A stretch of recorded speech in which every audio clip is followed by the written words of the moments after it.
요한복음 19장 28절에서 30절까지 보겠습니다.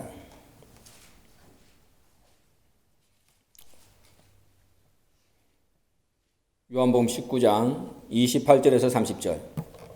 이후에 예수께서 모든 일이 이미 이룬 줄 아시고 성경으로 응하게 하려 하사 가라사대 내가 목마르다 하시니 거기 신 포도주가 가득히 담긴 그릇이 있는지라.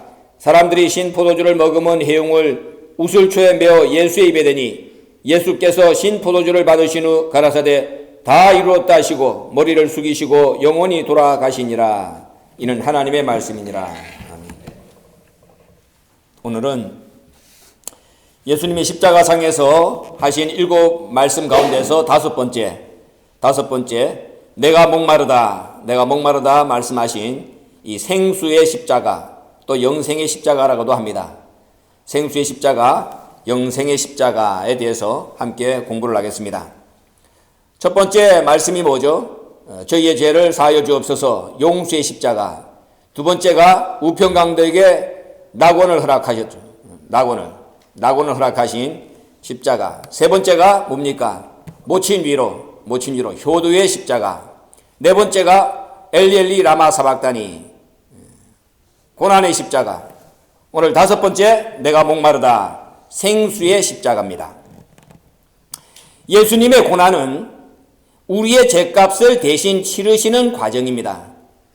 우리의 죄값을 예수님이 대신 치러줘야만 우리가 그 죄에서 벗어날 수가 있는 거죠. 십자가 고난을 통해서 예수님은 우리 모든 인간들의 죄값을 대신 치르고 있다. 구원이라고 하는 것은 그냥 주어지는 것이 아니다. 죄가 그냥 없어지는 것도 아니다. 사단이 그저 예수님이 오셨으니까는 예수님이 이거 다 가져가세요, 주인에게 돌려드립니다, 그러면서 우리를 예수님에게 돌려드린 것이 아닙니다. 구원과 구속에 대해서 말씀을 했잖아요. 구속이라는 것은 구원의 대가를 지불한다. 대가를 지불하는 겁니다. 그게 예수님의 핏값입니다. 그러니까 예수님의 핏값으로 우리가 구원을 받은 거예요. 그게 구속입니다. 구속. 십자가 고난은 이런 죄값을 치르는 과정입니다. 예수님은 십자가상에서 물과 피를 다 쏟아주셨습니다. 한 방울도 남김없이 물과 피를 쏟았다. 성경은 그렇게 기록하고 있습니다. 물과 피가 몸에서 다 빠져나간 예수님, 그 목마름의 정도를 우리가 어떻게 가늠할 수 있겠습니까? 원로 목사님이 총상을 입으셨잖아요. 총상을 입어 보신 그분의 입을 통하여 간증하기를 뭐라고 얘기합니까? 이 피가 빠져나가는데 그 갈증은 말로 표현할 수가 없다. 그런데 그때 물을 주거나 수박을 주면 즉사다. 그만큼 몸에서 피가 빠져나가면은 우리가 갈증을 느끼게 되고, 그 목마름의 정도는 가늠하기조차 힘들다고 우리가 우리의 실생활 속에서도 그렇게 체험한 사람들의 얘기를 듣고 있습니다. 예수님은 지금 이 땅에 죄악된 인간들을 대신해서 그들이 가지고 있는 영적 갈증, 그것을 대변하는 음성을 십자가에서 지금 표현을 하고 있는 겁니다. 예수님이 당신의 몸속에서 피가 빠져나가고 물이 빠져나가서 물론 목마릅니다. 그런데 예수님이 이제 얼마 안 있으면은 지금 이 다섯 번째 말씀은 오후 3시에 거의 다 가까워가지고 하신 말씀이에요. 그러면 이제 1시간도 안 되면은 운명하실 분인데, 그 목마르다고 해서 그런 분이 창조주 되시는 하나님이 물 한 모금 먹고 안 먹고가 무슨 차이가 있겠습니까? 그잖아요. 그러니까 예수님의 지금 이 목마르다는 이 말씀은 이 땅에 죄악된 인간, 저와 여러분의 영적 갈증을 대신해서 지금 소리 지르고 있다 그 말이에요. 이 목마름은 생수가 필요한 인생들이 토해내야 되는 목마름의 호소야. 예수님의 호소라고. 그 이사야 53장 말씀을 여러분들 다시 한번 곰곰이 생각을 하라. 예수님이 당하신 고난은 우리 때문이에요. 예수님이 십자가상에서 하시는 말씀도 우리가 해야 될 말씀. 우리가 목마르면서도 목마르다고 얘기하지 않고, 목마른데도 영적인 갈증을 해결하기 위하여 생수를 찾지 않고, 그런 인생들을 위해서 내가 지금 십자가를 지고 있다. 너희들은 나를 보면서 목마름을 하나님 앞에 호소하면서 생수를 구하는 삶을 살아야 된다. 그걸 보여주는 것이죠. 예수님의 목마름의 음성을 들은 사람들은 십자가 앞으로 나가야 됩니다. 십자가 앞에 나가서 자신의 영적인 갈증을 호소하고 하나님께서 값없이 주시는 영생수를 받아 마셔야 됩니다. 그러라고 지금 예수님께서 십자가에서 내가 목마르다. 우리 인생들이 목마른 가운데 있으면서도 갈증을 토해내지 않고 또 목마름을 해결할 수 있는 생수를 찾지도 않고, 그래서 예수님이 십자가에 달려서 지금 당신의 몸에서 피와 물을 다 쏟고 계시다. 그 대신해서 예수님이 내가 목마르다 이렇게 말씀하고 있다는 사실을 저와 여러분이 먼저 깨달아야 된다 하는 말입니다. 생수의 근원 되신 예수님이 목마르다고 지금 말씀하고 있는데, 우리가 뭐가 우리가 가진 것이 있고 우리가 뭐가 여유가 있다고, 생수의 근원 되시는 예수님도 목마르다고 그랬는데 우리가 우리의 영적인 갈증을 이렇게 토해내지 않느냐 그 말이죠. 성경을 보면은 이렇게 우리의 모든 목마름을 대신해서 예수님이 십자가의 상에서 목마르다고 말씀을 하셨을 때에 십자가 밑에서 예수님의 목마르다는 소리를 듣는 사람들은 오늘 본문에서 보는 것처럼 신포도주를 머금은 해융을 그걸 우슬초에 메어가지고 예수님 입에 대어드렸다 이렇게 말씀하고 있습니다. 마태복음, 마가복음, 누가복음, 요한복음, 사복음서 우리가 자세히 읽어보면은 예수님이 십자가에 달린 이 시간 전후로 해가지고 예수님께 포도주를 드린 사건이 3군데 기록되어 있다는 것을 발견할 수가 있습니다. 예수님이 십자가에 달리는 그 어간에 십자가에 달리기 전과 십자가에 달리고 난 뒤에 3번에 걸쳐가지고 예수님한테 포도주를 드리는 사건이 기록되었다고 말합니다. 그 사건은 다 다른 사건들입니다. 오늘 그 사건 속에 들어있는 하나님의 구속 경륜은 무엇인가? 그리고 오늘 나는 어떤 포도주를 준비해가지고 예수님 앞에 드릴 그러한 작정을 하고 있는가? 그것을 생각하면서 이 예수님의 목마르다는 이 십자가상에서의 5번째 절규에 우리가 주목을 하시길 바랍니다. 첫째 사건은 쓸개를 탄 포도주를 예수님께 드린 사건입니다. 쓸개를 탄 포도주. 오늘 본문의 사건하고는 내용이 좀 다르죠. 쓸개를 탄 포도주를 예수님 앞에 드렸다. 언제 드렸느냐? 이것은 예수님이 십자가에 달리기 직전. 오늘 본문 5번째 말씀은 십자가에 달려서 이 포도주를 만나게 되는 사건이고, 이 쓸개를 탄 포도주를 예수님 앞에 드리게 되는 사건은 언제냐? 예수님이 십자가에 달리기 직전, 달리지 않았을 때.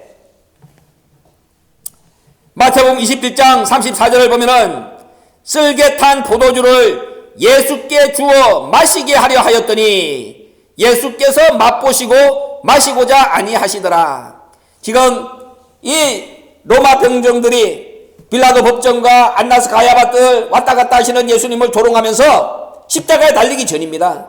그 예수님한테 쓸개를 탄 포도주를 갖다가 막 입에다가 들이부으려고 하는 거야. 쓸개를 탄 포도주 예수님한테 주어서 막 입에다가 쑤셔 열라고 그러는데 예수께서 맛보시고 마시지 않았다. 그걸 거절을 했다는 말입니다. 왜 거절했을까? 타락한 인생들은 예수님에게 쓸개를 탄 포도주를 막 안겨드리고 있습니다. 그런데 이 사건이 십자가 지기 직전이라는 것을 어디서 알 수 있느냐? 아까 마태복음 21장 34절에 쓸개 탄 포도주를 예수께 주어 마시게 하려 하였더니 예수께서 맛보시고 마시고자 아니하시더라. 그 다음에 35절을 보면은 저희가 예수를 십자가에 못 박은 후에 이제 이렇게 나오는 거예요. 그러니까는 십자가에 못 박기 이전에 쓸개를 탄 포도주를 예수님 앞에 이 사람들이 마시게 하려고 했다 그 말이죠. 강제적으로. 그러면 왜 예수님한테 이때 십자가에 달리기 전인데 십자가에 달리기 전에 쓸개 탄 포도주를 이 사람들이 막 강제적으로 입에다 쑤셔 열라고 이렇게 애를 썼을까? 왜 그랬을까요? 십자가에 달리기 전에 쓸개 탄 포도주를 드리는 것은 그 십자가에 달려서 당하게 되는 고통을 경감시켜 주기 위해서입니다. 잘 들으세요. 쓸개를 탄 포도주를 십자가에 달릴 때 보세요. 십자가에 달릴 때에 양손 양발에다가 못질을 하면 그 고통, 그잖아. 지금까지 매를 맞은 거하고는 비교도 안 되는 거야. 양손과 양발에다가 그 못을 갖다가 치는 고통. 거기서 이제 십자가에 달리면은 못 박은 데서 피가 흐를 거 아닙니까? 그 고통을 경감시켜 덜어주려고 예수님한테 쓸개 탄 포도주를 십자가에 달기 직전에 이 로마 군병들이 예수님 입에다가 막 갖다 쑤셔 연 거야. 쓸개는 그 당시에 마취제입니다. 마취제.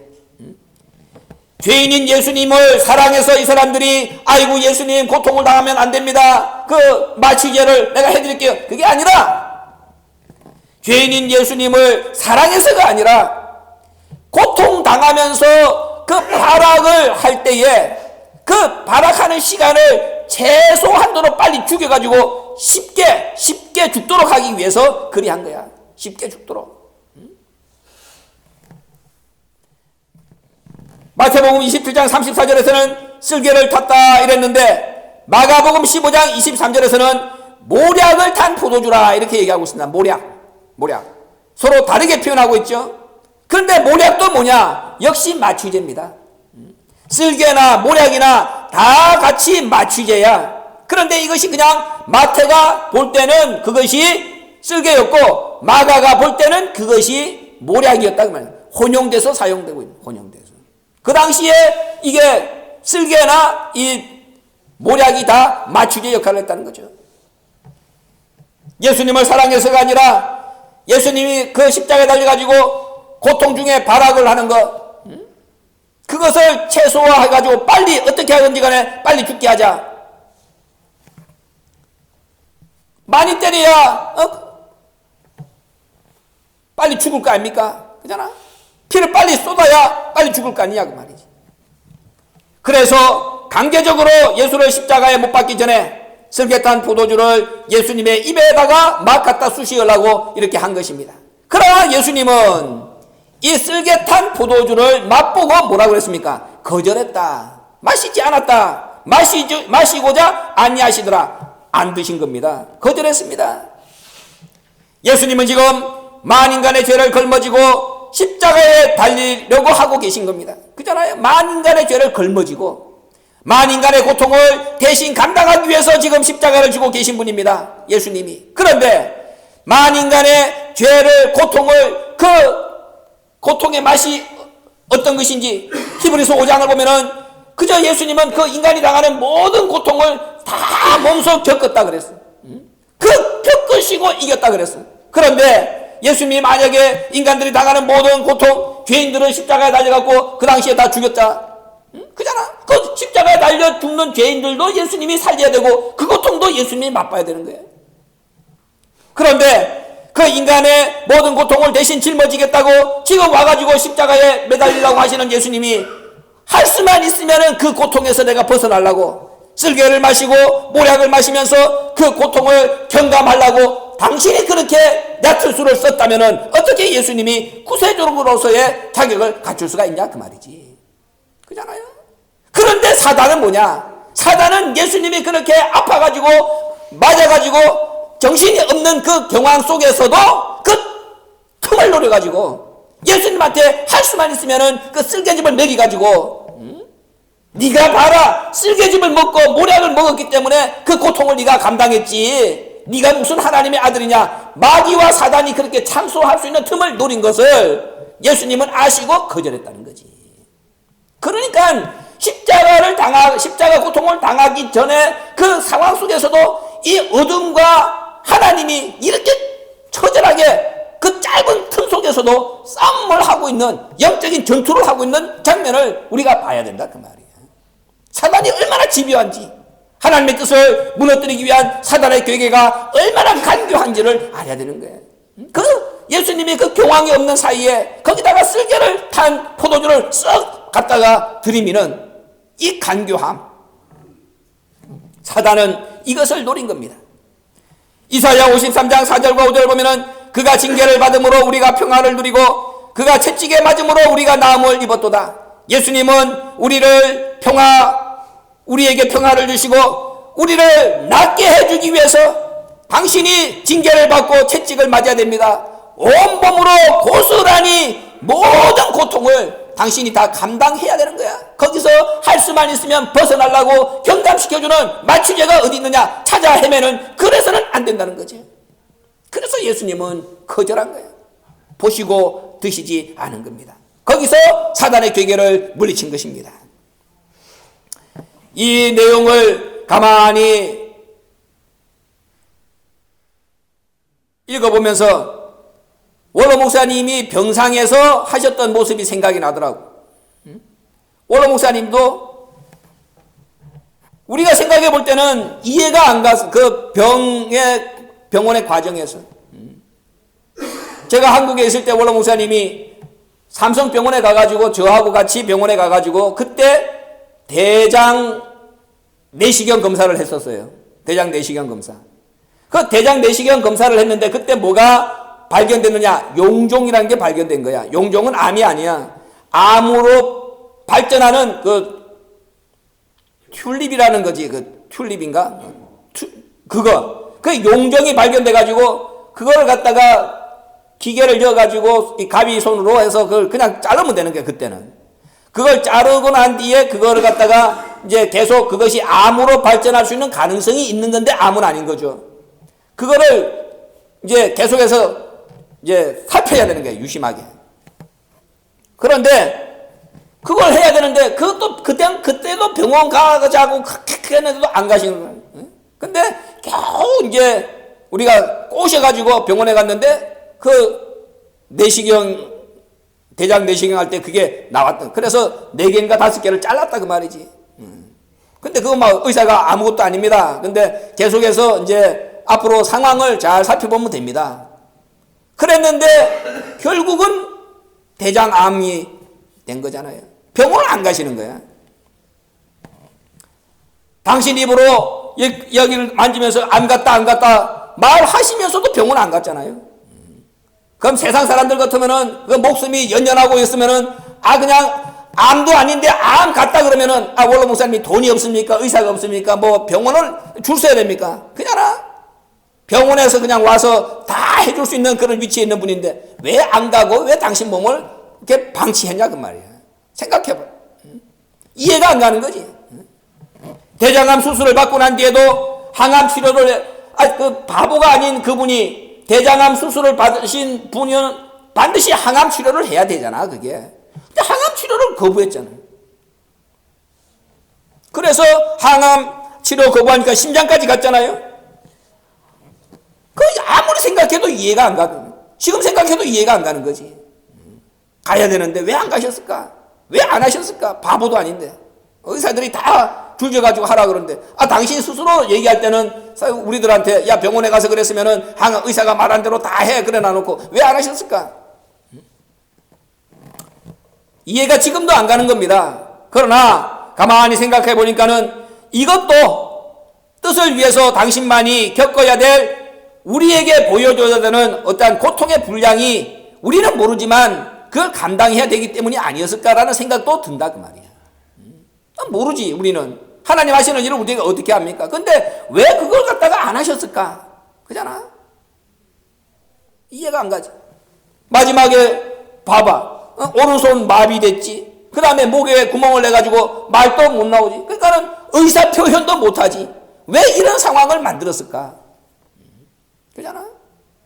만약에 세상 사람들 같이 또는 세상의 목사들 같이 그러면은 할 말 다. 그러니까 지난번에 갔더니 그 측근 장로님 중에 한 분이 그러던 얘기하는 거예요. 원로 목사님, 그분은 원로 목사님이 소천하신 이유를 잘 모르시는 분이지. 그런데도 인간적인 측면으로 베드로같이 인간적인 측면에서 볼 때 자기는 죄인이다 그러는 거야. 왜 죄인이냐? 그러니까는 울먹이면서 장로님이 얘기하는 거예요. 왜 죄인입니까? 그랬더니 그 얘기하는 게 그 사모님하고 가족들하고도 마지막 대화를 못했잖아. 평상시에도 원로 목사님이 가족들은 사모님은 교회 얼씬도 못하게 했잖아요. 그런데 병원에 들어가셨다고 말이야. 그러니까 누구나 다 원로 목사님이 갑자기 그렇게 막 병이 악화돼가지고 저렇게 가신다는 생각을 아무도 안 했을 거 아니야. 그러니까는 사모님이나 가족들을 챙기질 않은 거야. 그 챙기지 않는 사이에 원로 목사님한테 무슨 일이 벌어지느냐. 오른팔을 못 쓰게 되고 이 목에 구멍을 내는 바람에 말을 못하게 돼버렸다고 말이야. 그러니까는 원로 목사님이 사모님이나 자식들한테 육성을 통해 가지고 얘기할 수 있는 기회를 놓쳤다는 거지. 못 드렸다는 거지. 그러니까는 그 옆에 있었던 사람이 그분이 대한민국의 복지부를 보건복지부를 좌지우지하는 분인데 그런 분이 그 원로 목사님이 의사를 표현할 수 있을 때에 가족들하고 사모님하고 그런 얘기를 나눌 수 있는 마지막 기회를 마련해 드리지 못했다는 것이 이 사람 마음속에는 천추의 한이 되는 거야. 근데 가만히 생각해 보라니까는 왜 그랬을까? 그 가족들한테 또 우리들한테 무엇인가 말씀을 하실 수 있는 그 기회를 왜 안 그냥 가셨을까? 생각해 봐. 그러면 만약에 그런 기회를 줬다면 또 원로 목사님 측근의 주변에 사람들 줄 서가지고 몇백 명, 몇천 명인데 진짜 말씀대로 앞사는 네 가지고 뒷사는 네 가지고 그런 일들이 벌어지지 않겠냐 그 말이야. 그잖아? 평강제일교회 전 세계 재산이 얼마나 되는데 그거 가지고 좀 하나같이 지금 벌어지는 것 같이 눈을 전부 다 시퍼렇게 뜨고 원로 목사님은 안중에도 없고 야 지금 어느 자리 내가 차지할 것인가. 마지막 제자들이 만찬석상에서 누가 크냐고 싸움박질하던 그 꼴이 안 벌어진다는 보장이 어딨냐 그 말이야. 그잖아. 그러니까는 그런 모든 것들을 가족에게까지 그러니까 사모님에게까지도 말할 수 있는 기회를 닫아버린 하나님이 그런 것이 아닌가. 다 이런 게 이유가 있는 것이구나라는 생각을 갖게 되더라고요. 그게 우연이겠냐 그 말이야. 그러니까는 그렇게 안 해야 하나님 입장에서는 그게 맞는 뜻인 것 같은 거야. 아까 얘기한 대로 쓸개탄 포도주를 사다리 몰래 예수님 고통 중에 정신이 없는 틈에 들이밀었던 것과 마찬가지로 그잖아. 그러니까 우리는 이런 사단의 괴계를 우리는 모른다 그 말이야. 그럼 원로 목사님이 그렇게 세워놨던 뜻을 어느 날 밑에 사람들이 어느 가족이 잘못하든 밑에 사람들이 잘못하든 그거 세상 사람들의 조롱을 받는 그런 누를 끼치지 않는다는 보장이 어디 있냐 그 말이지. 그래 가만히 생각해 보면은 이것도 기가 막힌 일이야. 결코 다 우연이 아니겠구나라는 생각이 들더라고. 두 번째로 쓸개를 탄 포도주를 드린 사건은 첫 번째고 십자가 달리기 전. 그 다음에 신포도주를 드린 사건은 두 번 기록되어 있습니다. 신포도주를 드린 사건. 이거는 두 번 기록되는데 이것도 두 사건이 다 달라. 예수님은 십자가에 달려가지고 신포도주를 두 번 받았습니다. 첫째는 언제 받았느냐? 예수님이 십자가에서 첫 번째 말씀을 하고 두 번째 말씀을 하셨는데 이 첫 번째와 두 번째 말씀 그 사이에 로마 군병이 예수님에게 신포도주를 드린 사건이 기록되어 있습니다. 자, 예수님이 첫 번째 하신 말씀 누가복음 23장 34절에 아버지여 저희를 사하여 주옵소서 용서의 기도를 했죠.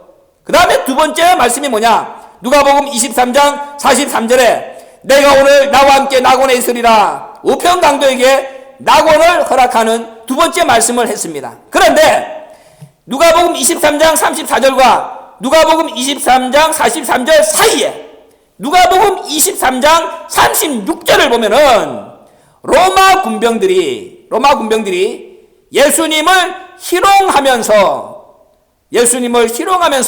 예수님에게 신포도주를 드린 사건이 기록되어 있습니다. 그러니까 십자가에 달려서 첫 번째 말씀을 하시고 두 번째 말씀을 하시는 그 사이에 로마 군병들이 예수님한테 신포도주를 드렸는데 어떤 마음으로 들었느냐? 희롱하는 마음으로.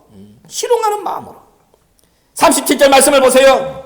로마 군병들이 희롱하면서 나와 신포도주를 주며 가로되 내가 유대인의 왕이면 너를 구원하라. 그러면서 희롱의 표시로 신포도주를 드렸다고 누가복음 23장 36절에 기록하고 있습니다. 예수님을 조롱하면서 첫 번째 말씀하고 두 번째 말씀을 한 그 사이에 신포도주를 예수님한테 주면서 야, 네가 유대인의 왕이면 너 구원해봐. 그러면서 예수님을 조롱하면서 포도주를 드렸다는 거죠. 이때도 예수님이 안 마셨습니다. 그리고 세 번째 사건, 오늘 본문의 사건입니다. 요한복음 19장 29절. 이 말씀은 다섯 번째 말씀을 하신, 다섯 번째. 내가 목마르다 십자가상에서 다섯 번째 하신 말씀이죠. 이 말씀을 하시고 난 뒤에 신포도주를 받으신 사건입니다. 요한복음 19장 오늘 28절 보세요. 내가 목마르다. 그러니까 사람들이 19장 29절에 신포도주를 먹으면 해흉을 우슬초에 메어 예수의 입에 대니 예수님께서 그것을 마셨다. 하신 거야. 예수의 입에 대니까 오늘 19장 29절 예수의 입에 대니 예수께서 신포도주를 받으신 후 받았잖아. 아까는 다 마시지 아니하시더라. 근데 오늘 신포도주를 예수님은 받으셨다 그 말이에요. 이 포도주는 예수님의 갈증 해소를 위해 드린 겁니다. 예수님의 갈증 해소를 위해서. 마태복음 21장 48절 말씀 보면은 이 포도주를 갈대에 꿰어가지고 드렸는데 맛이 우거늘. 그러니까는 지금 예수님은 십자가에 달려있고 밑에서 이 사람들이 그저 예수님하고 같은 키가 아니기 때문에 장대에다가, 오늘 말하면 긴 장대에다가 그걸 묶어가지고 드려야 되는 거야. 그러니까는 여기다 보면은 신포도주를 먹으면 해흉을 우슬초에다 메었다. 우슬초가 긴 장대야. 우슬초에 메어가지고 예수 입에다. 그러니까 밑에서 예수님의 입에다가 이게 맞춰가지고 하려 그러니 우리가 장대 긴 거 갖고 이렇게 해봐. 맛이 우거늘 하는 말은 그 입에다가 맞추려고 여러 번 시도했다는 표현이야. 예수님이 내가 목마르다 그러니까는 예수님의 입에다가 어쨌든지 간에 그 포도주 한번 입에다가 대게 해드리려고 밑에서 정성을 다해서 그 제대로 못 맞추면서도 여러 번 시도를 했다 그 말입니다. 도대체 이 사람이 누굴까? 예수님의 갈증 해소를 위해서 로마 병정들이 있는데도 불구하고 이 신포도주를 해흉에 묶어가지고 거기다가 우슬초에 메어가지고 예수의 입에 대준 이 사람은 도대체 누구냐 그 말이에요. 예수님은 군병들이 희롱하면서 드린 포도주는 거절했지만은 그러나 갈대에 끼어 예수님의 입에 어찌하든지 간에 한번 맞춰보겠다고 애쓰는 이 사람, 이름 없는 이 사람의 헌신, 그것은 예수님께서 받으셨어. 이 포도주는 예수님 입에 예수님이 받아주신 거야. 선한 것은 받으시지만은 악한 것은 받지 않습니다.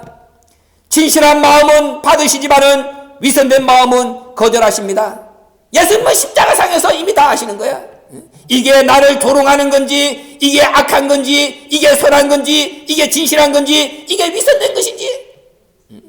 예수님은 그 고통을 당하시지만은 예수님은 하나님 아니십니까? 예수님이 뭐 고통을 당하시는 가운데 세상 사람들처럼 정신이 빠져가지고 아무거나 그냥 갖다가 덥석덥석 받아 이것이 독약인지 이것이 먹어도 되는 양약인지 구별도 못하고 예수님은 그런 분이 아닙니다. 하나님이십니다. 거기서도 예수님은 조롱하는 마음 그리고 진실한 마음 선한 마음 악한 마음 예수님은 정확하게 딱 거기서 보여주고 계신 거예요. 내가 목마르다. 그 예수님의 목마름의 원인을 정확하게 헤아려서 밑에서 할 수만 있으면은 그 예수님의 목마름에 한 번이라도 내가 그 목마름을 내가 그 고통에서 잠시라도 벗어날 수 있도록 해드려야지. 이름은 나와 있지 않지만은 그러나 이렇게 계속적으로 애를 쓰면서까지 예수님의 입에다가 그 포도주 한번 대게 해주려고 애쓴 이 사람의 정성된 진실한 마음 하나님은 그것을 받으신 겁니다. 그런데 여기 놀라운 사건이 기록되어 있습니다. 이 예수님이 목마르다고 말씀하신 것 그리고 예수님이 오늘 이 신포도주를 입에다가 대신 것 이것은 구약에 예언되어 있는 사건이었습니다. 예수님이 십자가사에서 내가 목마르다 얘기한 것도 예언되어 있고 예수님이 목마르다고 얘기할 때에 누군가가 신포도주를 갖다가 예수님의 입에다가 대드리는 사건도 예언되어 있는 사건입니다. 시편 69편 21절에 시편 69편 21절을 보면은 내가 가랄 때에 초로 마시웠사오니, 예수님이 가랄 때에 누군가가 초로 예수님에게 마시게 했다 그 말이야. 이 신포도주를 드린 사람, 예수님이 십자가에 달려서 피를 쏟고 있는 그 처참한 상황을 이 사람도 밑에서 봤습니다. 물론 로마 군병들의 그 당당한 위세에 겁나죠. 그러나 안타까운 마음으로 바라보고 있던 이 어떤 사람인지는 몰라. 이 사람, 그러나 예수님이 목마르다고 하는 그 말씀이 떨어지는 순간 그냥 아무것도 눈에 보이지 않는 거야. 죽으면 죽으리다, 그런 심정으로 그저 안타까운 마음에 알지도 못하는 가운데에 무의식적으로 튀어나가가지고 그렇게 찍어가지고 그 예수님 입에다가 탁 갖다 댔는데, 그것이 무의식적으로 행한 그 사람의 행동이 예언 성취의 도구가 된 거야. 모르고 한 겁니다. 만약에 알았다면은 유대인들처럼 성경을 달달달 배워가지고 시편 69편 21절을 기억하고 그 말씀의 주인이 지금 십자가에 달려있구나, 저분이 입에서 내가 목마르다 얘기가 나오면은 내가 가가지고 탁 갖다 들이밀어가지고 시편 69편 21절을 완성시키는 그런 인물이 돼야지. 알았다면은 그런 장깨를 부렸겠지만은 이 사람은 아무것도 몰라. 그저 예수님이 처참하게 죄 없이 달려가지고 거기서 목마르다고 하는 그 상황만 안타까운 거야. 그래서 처음에는 그저 옆에 비겁하게 바라만 보고 아무런 행동도 해드리지 못했지만은 그 말씀 듣는 순간 이제 내가 무엇을 투자하리, 그런 심정으로 달려나가지고 자기도 알지 못하는 사이에 무의식적으로 그 신포도주를 입에다 갖다 댔는데, 그것이 시편 69편 21절이 응해지는 그러한 현장의 주인공이 되는 행복자로서 성경에 기록되는 그런 인물이 될 줄이야 누가 알았겠느냐 그 말이지. 이 말씀을 보면서 우리도 그런 거에 생각을 하지 않을 수가 없잖아요. 우리가 말씀 속에서 사는 하나님의 백성들이야. 말씀으로 가르침 받고 있어. 우리가 깨어가지고 이 말씀이 정말로 참 말씀이구나, 이분이 정말로 참 하나님의 사람이 맞구나, 그러면은 내가 알지 못하고 부지부식간에 우리가 행동한 것, 어떤 때는 착한 일, 어떤 때는 악한 일, 어떤 때는 선한 일, 어떤 때는 잘못된 일, 그것이 하나님의 뜻을 이루어드리는 도구가 될 수도 있고 하나님의 뜻을 무너뜨리는 도구도 될 수가 있다. 그거를 생각하면은 얼마나 머리털이 쭈삣쭈삣 서냐 그 말이야. 내가 모르고 한 행동 하나가 하나님의 뜻을 세울 수도 있고, 내가 모르고 한 행동 하나가 하나님의 뜻을 무너뜨릴 수도 있다 생각하면은 이게 얼마나 무서운 일이냐 그 말이지.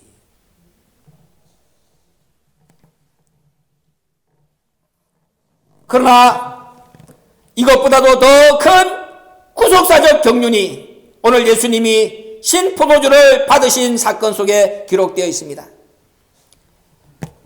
예수님이 목이 마르다고 말씀을 하셨는데 왜 사람들은 물을 갖다 드리지 않았을까요?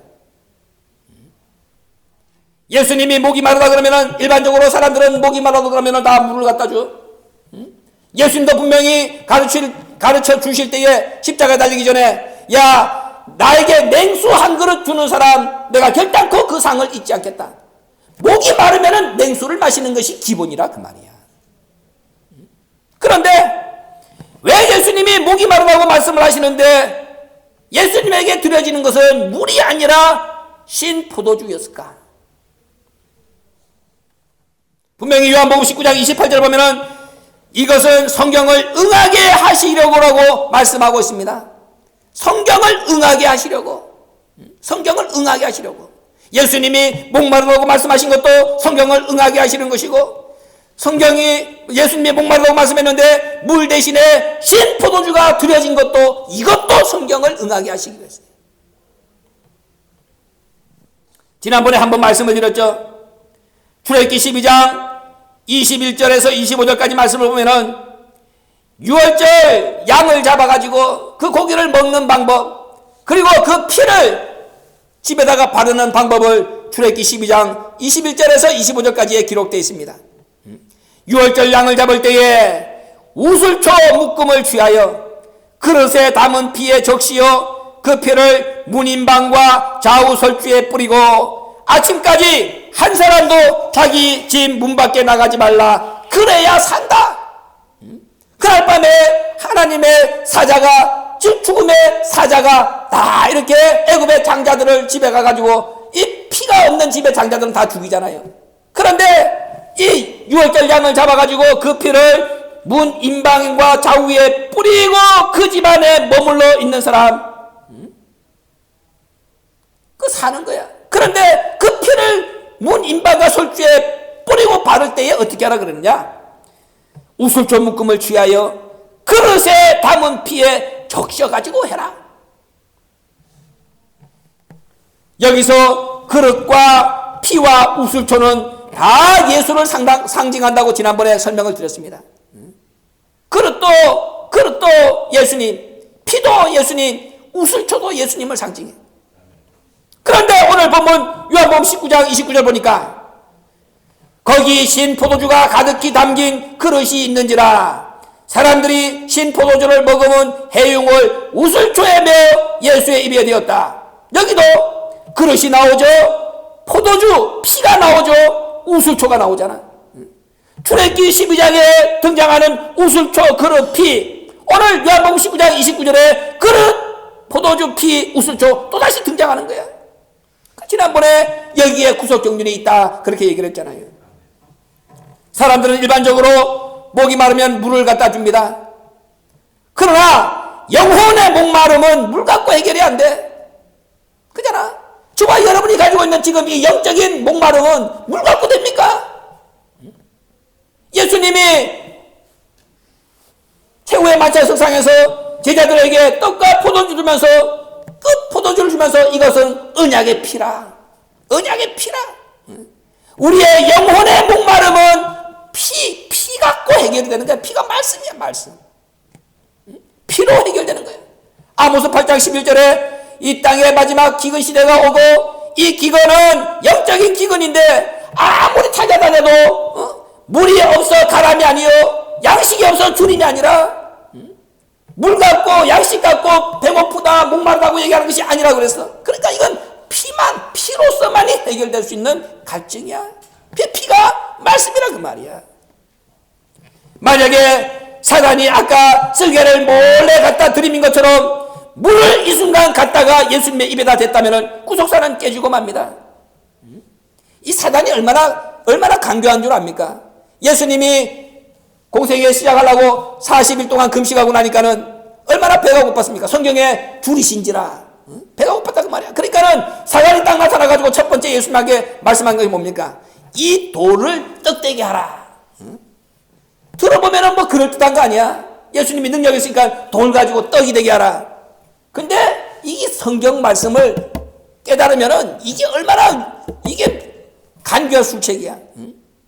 돌은 말씀을 상징하잖아. 예수님이 마지막 겟세마네 동산에서 기도할 때도 돌 던질 만큼의 거리, 말씀을 들을 수 있는 거리라 그 말이야. 돌은 말씀을 상징하는 거야, 성경은. 근데 그 말씀을 갖다가 뭐 떡이 되게 하라. 떡은 진리야, 진리. 그러니까 말씀을 진리 되게 하라 그 말이야.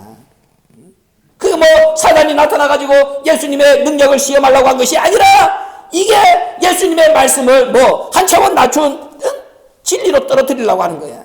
결국은 예수님이 마지막에는 이게 말씀이 진리차원으로 떨어졌잖아. 요한복음 14장 6절을 보면은. 그러니까 사단은 예수님이 공생애를 시작하는 순간부터 할 수만 있으면은 말씀을 진리차원으로 떨어뜨리려고. 그 말씀을 본연의 역할을 못하고 그저 아들로서 죽게 만들려고. 그렇게 사단은 처음부터 그런 계획을 했다 그 말이지.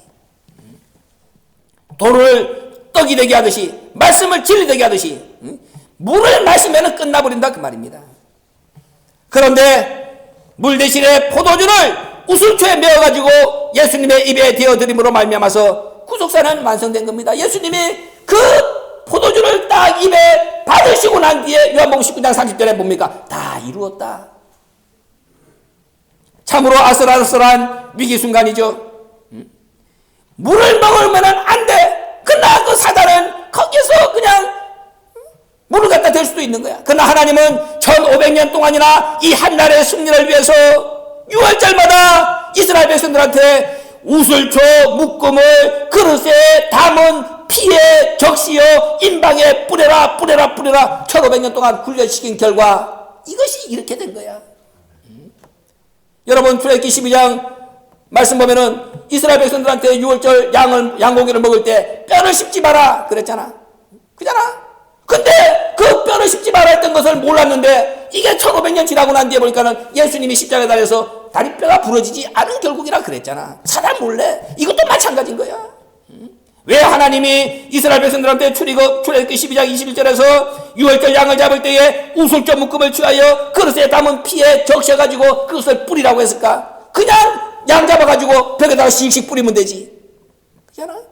그렇게 이스라엘 백성들을 1500년 동안 훈련시킨 결국으로 예수님이 지금 십자가에 달려 돌아가시는데 거기에 사단은 얼마든지 갖다가 물을 갖다 댈 수가 있는데 이스라엘 백성들이 1500년 동안 훈련받은 것이 그 하나님이 그 공격을 인정해가지고 우슬조 묶음을 그릇에 담은 피에 적시어 임방에 뿌리라 그 말씀하신 훈련의 결국으로 이 예수님이 십자가에 달렸는데 목마르다 그러니까는 거기에 그릇에 담긴 신포도주 그것을 우슬초에 메어가지고 바쳐드리는 그러한 놀라운 결과로 이어졌다는 것입니다.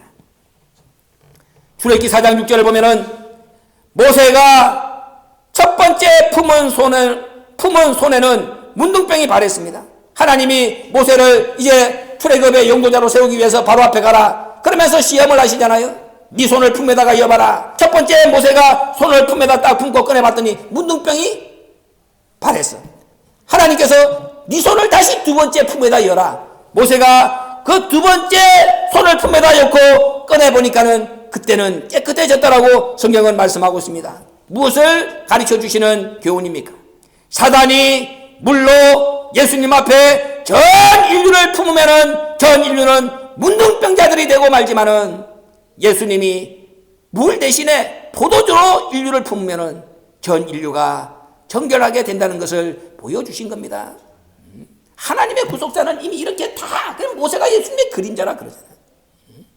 그래서 6월절 양 고린도전서 5장 8절에 6월절 양 되시는 예수님 그 이스라엘 백성들이 출애굽할 때 그 사건을 잘 공부를 해야 되는 이유가 있는 거예요. 사단이 물로 전 인류를 예수님 앞에 품게 되면은 인간들은 문둥병자가 돼가지고 다 죽어. 그러나 예수님이 포도주로 인류를 품었기 때문에 그들이 정결케 된다는 것을 이미 하나님은 모세에게 네가 네 품에다가 한번 손을 잡아라. 언제나 사단이 와가지고 먼저 하나님의 일을 무너뜨리려고 하는 거예요. 품은 손을 꺼내니까 문둥병 두 번째 했더니 깨끗해. 이런 구속사적인 경륜이 하나님은 매 순간마다 역사적인 상황 속에서 하나님은 우리에게 깨닫게 하기 위하여 그것을 심어놨던 것인데 그것들이 예수님이 십자가상에서까지도 이렇게 마지막 그 위대한 위력을 발휘함으로 말미암아서 구속사가 무너지지 않냐고 오늘 예수님의 입에서 다 이루었다 승리가 선언되는 그러한 다 과정이 되었다는 것을 성경은 말씀하고 있습니다. 오늘 우리도 예수님이 이렇게 세 가지 포도주를 십자가에 달리기 전과 달리고 난 후에 받으셨는데 오늘 우리가 이 사건을 공부를 한 사람으로서 나는 지금 예수님에게 어떤 포도주를 드릴 준비를 하고 있는가? 우리 스스로가 생각하지 않을 수가 없잖아요. 썰개탄 포도주를 드릴 수도 있습니다. 희롱하는 마음으로 신 포도주를 드릴 수도 있습니다. 사단의 앞잡이가 돼가지고 하나님의 구속사를 무너뜨리는 줄도 모르고 목마르다 그러니까는 표면적으로 예수님을 사랑한다고 갔다가 물을 들이면서 구속사를 망치는 사람도 있을 수 있습니다. 아니면은 부지불식간에 구속사를 완성하는 거룩한 포도주를 드릴 수도 있습니다. 오늘 우리가 한 시간 동안 공부한 것을 놓고 볼 때 이 네 종류로 나눠줄 수 있는 거야. 사단의 앞잡이가 돼가지고 썰개탄 포도주를 몰래 갖다 드릴 수도 있어. 또 인간의 생각으로 아이고 예수님 기왕에 가시는 거 고통이라도 좀 더세요. 썰개탄 마취제 갖다 드릴 수도 있다 그 말이야. 그러니까 하나님의 뜻인 줄 알고 하나님을 사랑하는 줄 알고 또 교회 나와가지고 예수님한테 천대받고 다른 여자들보다 사랑 못 받았다 이래가지고 희롱하는 마음으로 야 너 가는구나 잘 가라.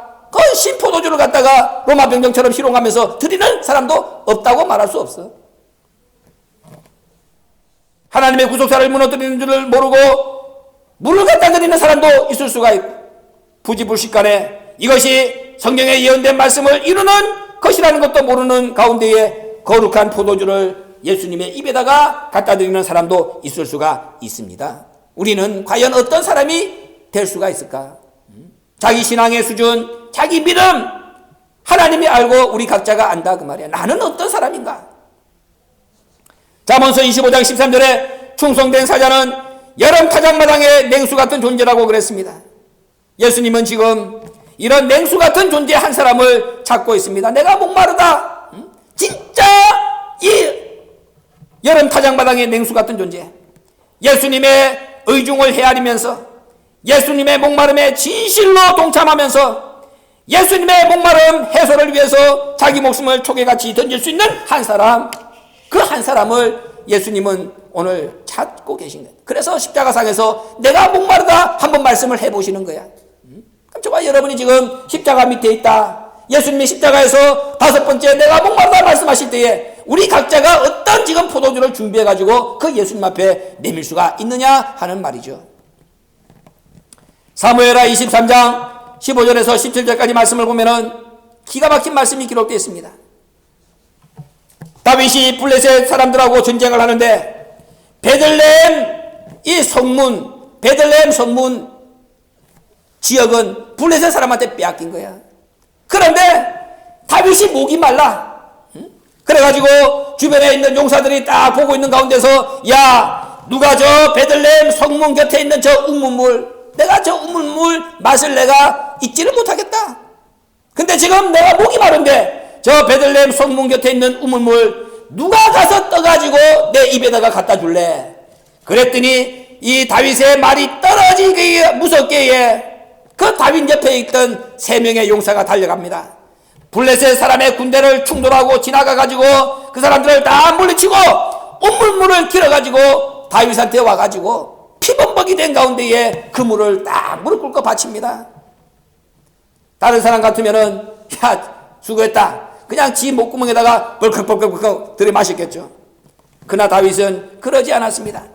온몸이 피로 물들어가지고 세 용사가 숨을 헐떡이면서 그 한 방울이라도 땅에 떨어뜨릴까봐 그 전전긍긍하면서 떠온 그 물을 받는 순간 다윗은 마시기를 기뻐하지 아니하고 그 물을 하나님 앞에 부어드리면서 이렇게 말합니다. 이것은 생명을 돌아보지 아니하고 갔던 사람들의 피입니다. 이것은 생명을 돌아보지 아니하고 갔던 사람들의 피입니다. 물론 눈으로 볼 때는 물이야. 그런데 그 물을 떠올라고 이 사람들이 자기들의 생명을 거기다가 바쳤어. 그러니까는 다윗의 눈에는 그것이 물로 보이지 않고 그 물을 떠서 자기 주인의 목마름을 해결해 드려야 되겠다, 그렇게 바친 사람들의 피로 보이는 거예요. 물이 아닌 피를 가지고 예수님의 갈증을 해소시켜 드릴 수 있는 이런 인물이 구속사의 주역이고, 이런 인물 한 사람 만나기를 원하는 심정으로 예수님은 지금 십자가에서 5번째 말씀, 내가 목마르다, 이렇게 말씀을 하신 겁니다.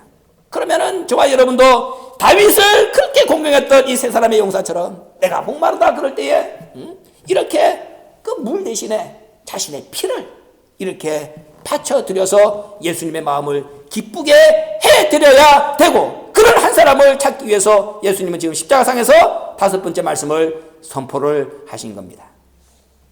원초적으로 우리는 다 목마른 인생들입니다.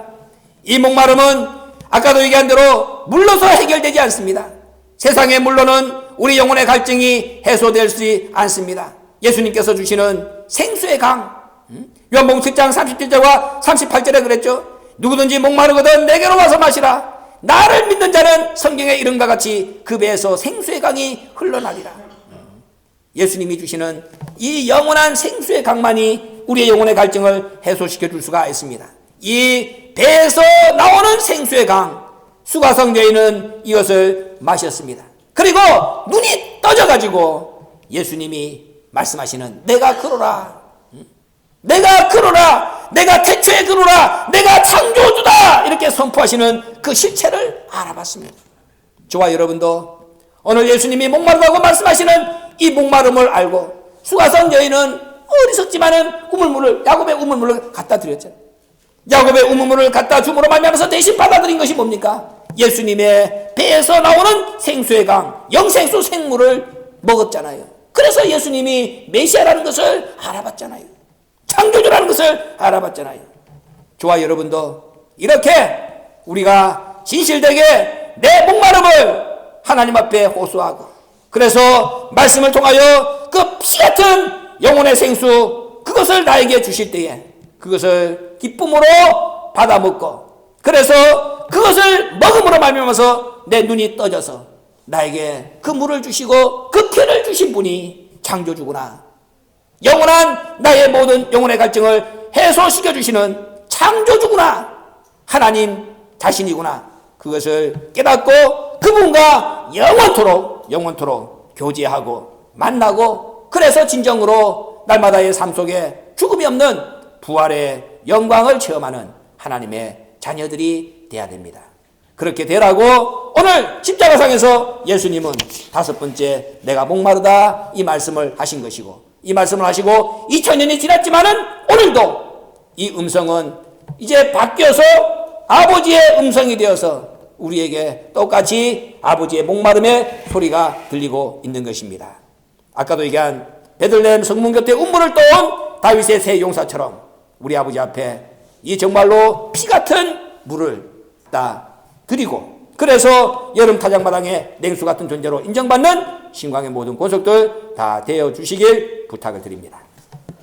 고마우신 아버지 감사합니다.